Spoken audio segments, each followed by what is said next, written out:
Oke, bismillahirrahmanirrahim. Assalamualaikum warahmatullahi wabarakatuh.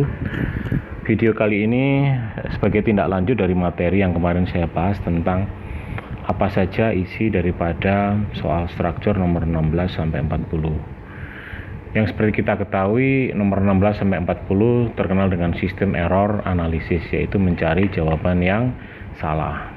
Di video kemarin sudah saya jelaskan bahwa apa saja isi daripada struktur yang sering keluar di dalam soal nomor 16 sampai nomor 40, yaitu terdiri dari sebuah istilah yang saya istilahkan dari singkatan yang bernama pancri. Jadi apa saja pancri itu? Pancri adalah paduan daripada huruf-huruf P yang meliputi pronoun, preposisi, dan paralel. Untuk kali ini, P yang akan saya bahas yaitu P yang terkait dengan pronoun. Untuk membahas soal TOEFL yang terkait dengan pronoun, pertama kalian harus tahu ilmu dasar pronoun dulu. Ilmu dasar pronoun itu kita harus tahu pembagian pronoun yang terdiri dari pronoun subjek, pronoun objek, pronoun adjektif, pronoun posesif, sama pronoun refleksif. Apa fungsinya? Saya rasa semua orang sudah tahu dan jelas. Tapi nggak ada salahnya saya berikan gambaran secara singkat tentang pronoun subjek. Pronoun subjek adalah pronoun yang terletak di subjek. Kalau pronoun objek, pronoun yang berfungsi sebagai objek dan biasanya terletak setelah kata kerja be maupun kata kerja transitif. Pronoun adjektif adalah pronoun yang selalu mengawali kata benda karena dia sebagai penjelas. Kalau pronoun possessiveness adalah pronoun yang menggabungkan antara pronoun adjektif dengan kata bendanya. Misalnya my book bisa diganti dengan mine, your book bisa diganti dengan yours, dan lain sebagainya. Apa definisi pronoun refleksif atau refleksi pronoun? Refleksi pronoun adalah pronoun yang berfungsi untuk mengulang kembali dari pronoun yang disebutkan atau pelaku yang disebutkan sebelumnya dalam satu kalimat. Jadi misalnya ada kalimat he kill himself, yang dibunuh bukan orang lain tapi dirinya sendiri, maka he-nya di objek menjadi himself karena pelaku dari he dan himself itu sama. Di sini kalian harus hafal jenis-jenisnya seperti myself, herself, himself, themselves, ourselves, itself, yourself, atau yourselves. Akhiran VES melibatkan aktivitas benda jamak. Kalau akhiran ELF mewakili aktivitas benda tunggal. Kenapa yourself ada dua, Mister? Yourself ada dua, yaitu yourself dan yourselves karena you itu bisa tunggal, bisa jamak.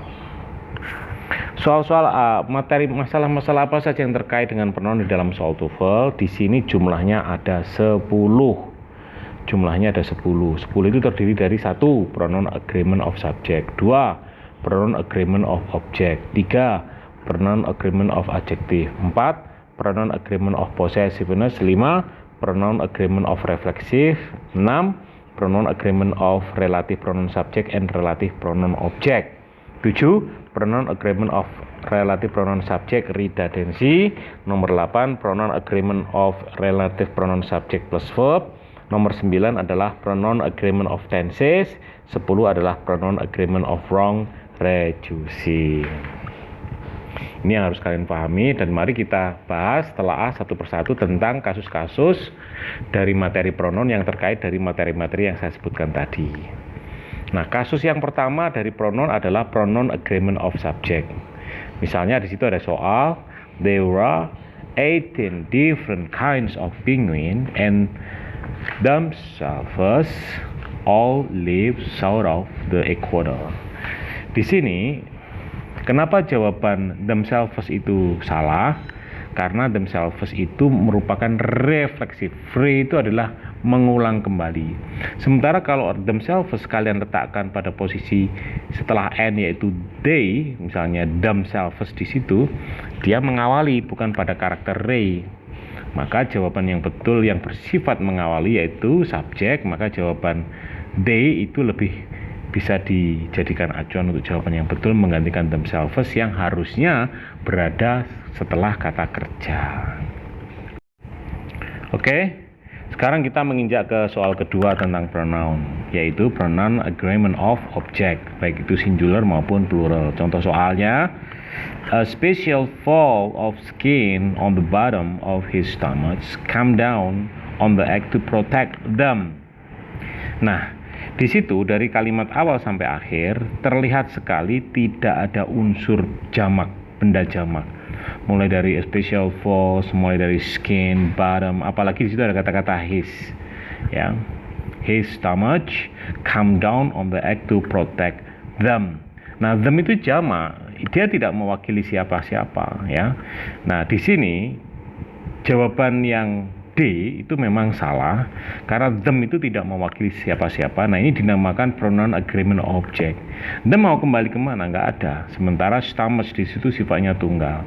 Nah, karena ini mewakili seekor burung dan burung itu biasanya dibendakan dengan it yang sifatnya tunggal, maka jawaban them yang berada di D itu harus diganti menjadi it karena mewakili aktivitas benda tunggal.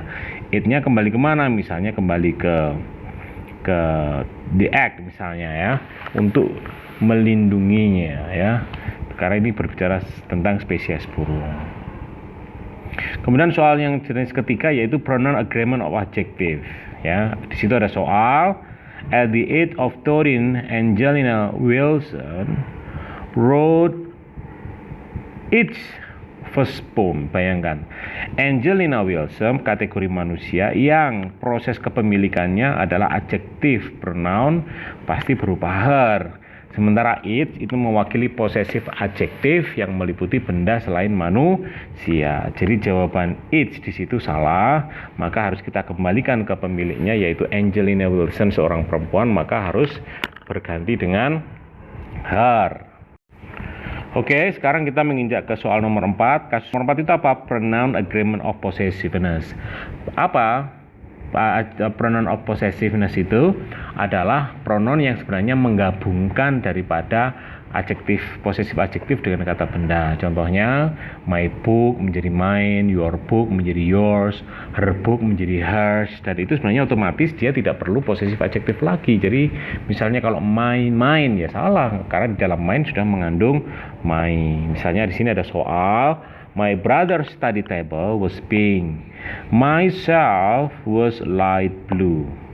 Nah, kalau misalnya di situ ada jawaban myself, itu urusannya apa? Nggak ada urusan sama sekali, karena myself itu adalah aktivitas refleksif pronoun yang harus berada pada posisi akhir dalam sebuah kalimat, karena dia refleksif itu tadi. Dia tidak ada terkaitannya. Yang dibutuhkan di sini adalah mewakili daripada my brother's study table, membicarakan tentang kepemilikan benda. Kalau pemilikan benda, maka perbandingannya pun juga pemilikan benda.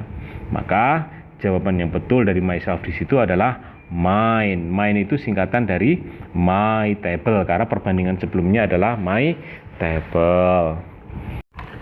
Untuk selanjutnya, mari kita bahas soal nomor 5. Kasus apa nomor 5 itu? Yaitu pronoun agreement of reflexive. Jadi reflexive pronoun itu merupakan aktivitas pronoun yang selalu mengulang dari pelaku sebelumnya dalam satu kalimat. Misalnya di sini ada soal, for human, the male penguins stand together to protect themselves from the cold with their eggs on their feet. Sebenarnya kalau dari tinjauan soal ini sebenarnya nggak ada masalah, ya, karena penguin jamak, ya. Kemudian their egg-nya itu juga mewakili benda jamak dan pasti sangat sesuai dengan benda jamak yang dibicarakan dalam soal ini. Cuma permasalahannya di dalam jawaban C itu, themselves itu tulisannya salah. Karena themselves itu nggak ada sebenarnya, karena SELF itu mewakili benda tunggal, sementara them itu jamak. Nah, jamak daripada themselves itu bukan themselves tapi themselves. Jadi themselves di situ harus diganti menjadi themselves. Oke. Untuk masalah pronoun ini saja dulu, nanti kita lanjutkan lagi ke kasus nomor 6, 7, 8, 9, dan 10. Oke, terima kasih atas perhatiannya. Assalamualaikum warahmatullahi wabarakatuh.